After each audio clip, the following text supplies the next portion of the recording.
guys are here to see Boba Fett. You guys are here to see two Boba Fetts. Let's bring them out. Ladies and gentlemen, Jeremy Bulloch and Daniel Logan.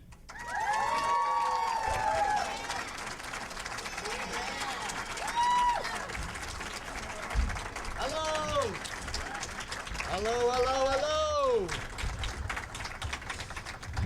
Well, thank you for such a warm welcome, ladies and gentlemen. As you can spot from where you're sitting, there is one Boba Fett who's intelligent and another one who's getting there. We also have one that's a baby, and we also have one that's a grandpa. So be delicate with your questions. We're a little sensitive.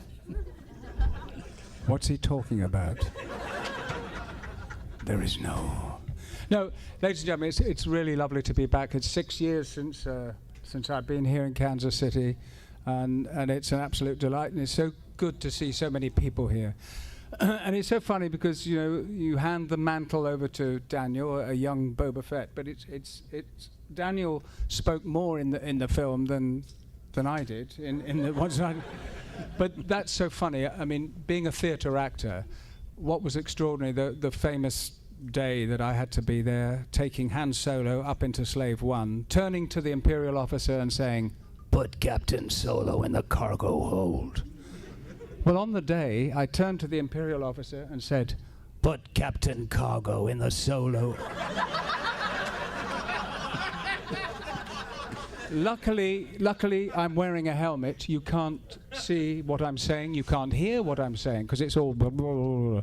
And for a moment I stood. I said, "Okay, cut, let's move on. Thank you, Jeremy."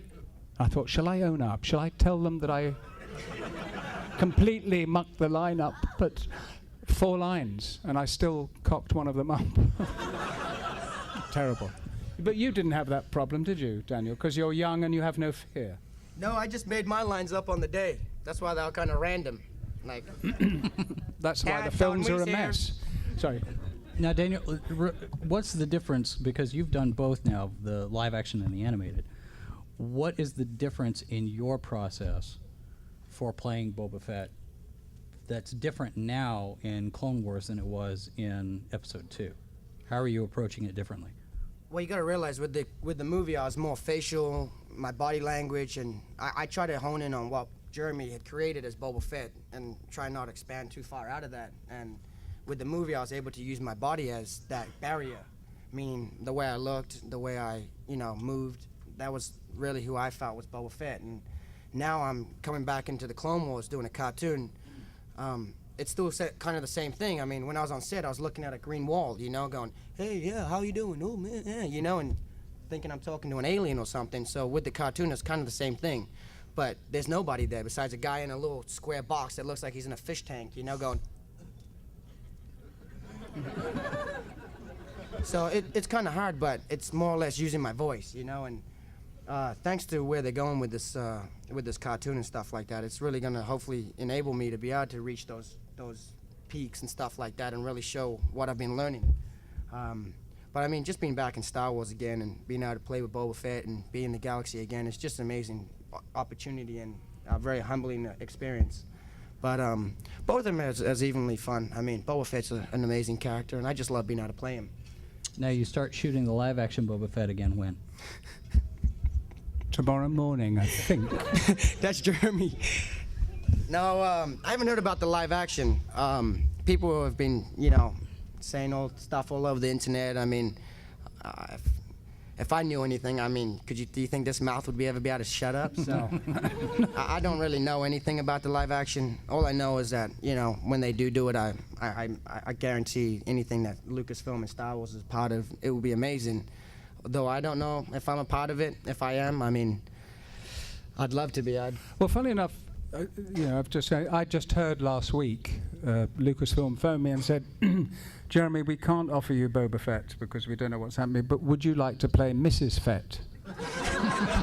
I don't know what they were talking about. So that I shouldn't have told you, but that's in the follow-up to the holiday special. Yeah. Yeah. Now, Boba Fett. It's some of you are young enough. You may not even know about this, but you're all geeks, so you probably do know. We've kind of pretty much gone full circle with Boba Fett. I mean, he started as a cartoon in Droids, and then was live action with Jeremy, and then live action with Daniel, and is now back to a cartoon, and maybe live action again. So we might cycle through this a couple of 2-3 different. Yeah, we'll ask about and the TV gradually, show. what you're doing is this is the third, almost the fourth generation coming up now who are watching Star Wars, which is incredible, and it will go on forever because it's a fairy tale told in space. You have, if you think Darth Vader is the wicked giant, there's Princess Leia. Han Solo, the handsome prince, grabs Princess Leia and saves the whole day. That was a story my mum and dad told me when I was very young, and it's so strong that I think it will go on forever until you're 106. You know, it's another good thing. You got to realize in between the episodes of 6 and 1, there was like a 16-year time gap where there was no Star Wars. So you got to realize, for all the big Star Wars fans, it was kind of like you only had the prequels to go on until they recreated the new ones, which I was part of. And not even thinking about it at the time, Star Wars had missed the whole 16 years of a time gap of people, which I was in that generation. Not only couldn't I afford to go to the movies, but if I was going to go and watch a movie, it probably wouldn't have been Star Wars because it wasn't out, and it really wasn't my type of movie. But now with the new ones coming, it's brought the younger generation, but now after so many years, as you've seen, I've grown up, those kids at episode 2 and 1 are now having children who are going to be able to enjoy now the Clone Wars. So technically, they have not lost out on any now. When you think about it, that 16-year time gap is now people Jeremy's age. I mean, a little younger. No, but and now they're all having kids who can enjoy the Star Wars also. So their kids are bringing their parents back to Star Wars. You get what I'm saying? So as you said about the whole circle of life, I mean, I love how they brought the cartoon out because with me, I always come to these conventions to try and interact with children. I mean, the kids, they don't come. They come because they're excited. They come when they see you. It's just like, grab onto a leg, like I don't want to talk to him, but they do want to talk to you. And I mean, you got to realize the children are going to be the future of these conventions. And thanks to this new cartoon and all the rest of the things that help kids get into, stay into this kind of, as we call geek world, it's really for them. And they're going to be the ones who create the new conventions. And soon I'll be 80 years old and Grandpa Fett and coming out, and the little kids will be like, I remember you when you were like this and that, and squeaky high voice. So, I mean, it's really given a whole circle, and I like how George Lucas has done that. He's a very smart man. So, what kind of opportunities has this opened up for you as an actor? Now, Jeremy, I know you've had a very prolific acting career prior to The Empire Strikes Back and this whole Boba Fett sensation. Has it, I guess on your end, has it complicated your acting career to be Boba Fett? And then, Daniel, what opportunities has it opened up for you? Because you're just basically just starting out when you were in episode 2, and Jeremy, you're coming into it already with a lot of experience under your belt. What kind of a difference has the Star Wars involvement made? It's interesting that you use the word complicated. It is. I mean, I've done a lot of theatre, and during the filming of Empire Strikes Back, I was in a play in the theatre, and you owned up and said, look, thank you offering me this part. It was going to be 4 days' work, that's all. But I must tell you, I am in the theatre in the evening, and I'll need to leave at 5 o'clock every day. And they said, oh, don't worry, Jeremy, we'll work around you, no problem at all. And that's how, if it had been an English production, they'd know that you have to say, sorry, out of the outfit, gone. And that happened several times. I just had to go. And luckily, George Lucas said, don't worry. Otherwise, I wouldn't have played. And if I hadn't fitted the costume, I wouldn't have played the part. It's as simple as that. Because there was one costume. There it was, and it fitted me like a glove, as if someone had made it for me. The boots were size 10, I'm size 10. It was meant to be. Yeah. It was meant to be. Seriously. So, but by having the experience, what you could do, as Daniel's explained, he's absolutely right. You grab and you know what you're going to do, and you've got to practice this, practice that. And you, as Boba Fett, the least you do with a character the stronger he comes across. I could stand here now for 10 minutes doing nothing. And if I'm looking at someone over there, after a while they get a bit uneasy. Well, they're staring at me, what's he doing? But that's the power of Boba Fett. I think that's the power of any weirdo staring at you. You're like, why is he staring at me? Why is he staring at me? Or you could be from New Zealand, like, what are you looking at? I remember when I was like 10 years old, I'd walk down the street and there's this big old Samoan guy barges into me. I walk 2 steps, staring him out like I'm gonna do something, you know? I remember, it's crazy. Yeah. Now, how different is it living in LA from New Zealand? What kind of culture shock did you experience, or did you?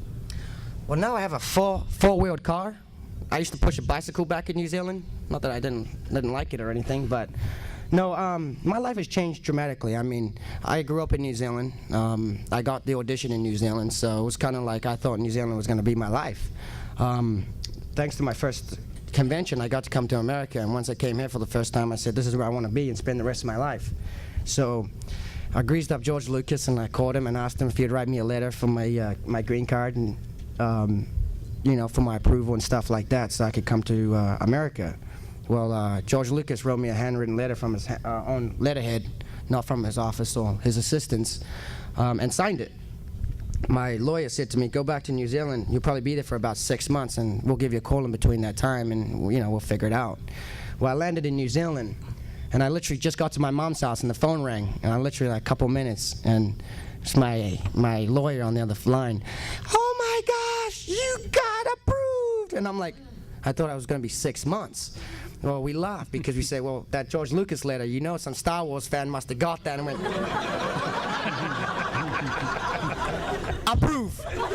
You know what I mean? Like, you know what I mean? So I love it, you know, and till today, I mean, I get to come out. I mean, I've never been to Kansas. This is the first time for me, and I mean, the people are just amazing. The weather, a little cold. I'm not used to it. It's freezing out here. I woke up in the morning, I'm like, ugh. It's one of those shower moments you don't want to get dry. You want to dry, you know? But just being able to come up to conventions, you know? I mean, being able to live the life I have been able to live after Boba Fett has been such an amazing opportunity. And really, it's thanks for the fans, you know? I mean, coming out, asking me about my stories, you know, wanting autographs and interacting and stuff like that. I mean, that's what really makes you. It gives you a power or like a good feeling when you go home, when someone comes up to you all day saying, hey, you did a great job. I love your work, you know, amazing, you know, thank you for being who you were. And I mean, I used to mow a lawn before I got Star Wars, and I used to mow 3 acres. And in New Zealand, the land's like this. And I used to work for my grandfather. He paid me $7 to mow 3 acres, which would take me about 3.5 hours. Well, after the 3 hours, he'd come out on his balcony, and I mean, he has a whole lot of land. And he'd go, mate, you missed a spot, mate. Go get the lawnmower, get it back out. And I mean, who misses a spot out of 3 acres? So coming out here now and being told, hey, great job, you know, thank you. I mean, it's such a great experience, you know? I'm like, no more pushing, no more, you know? So my life has changed dramatically, I mean. Jeremy, are you doing more theater still, or? Yeah, more theatre. The last play I did was 18 months I was in it, and there was only 3 of us in the cast, and it was the hardest job I've ever done, because you had to keep up this. A man arrives at the door, knocks on the door and said, oh, your husband, he left some papers, and then he traps us in the house with a gun. And they had a wonderful special effect on stage. You fired it, and then I would press a button, and then this glass would fly out of my hand, and that was the end of the first act. Now that took a long time. Then you need a break. You have to have a break. You can't go on for more than 18 months. That's about it. Mm-hmm. And that was probably the best job I've ever had and the best job I've ever done. I still can't understand why I haven't been approved for a green card in but Write your letter. Oh, thanks. Now, I'll write you a letter. Back in February, you did a short film. Yes. Right, playing a detective, directed by. Yeah, I did this is a very young director, really, and he's tough. He doesn't care who you are. He said, no, that's wrong. I need this, and it was based Presentiment. It's called. And it's silent. No one speaks. It's a short film, and I even grew the mutton chops up here and shaved here, and I play a detective around about Jack the Ripper time, 1888, And we were filming throughout the night, and this sort of freezing cold, but the right atmosphere. And he's just sent me the piece. So this is going for the festivals and to see whether they're going to get money to make the full feature. But that was fun.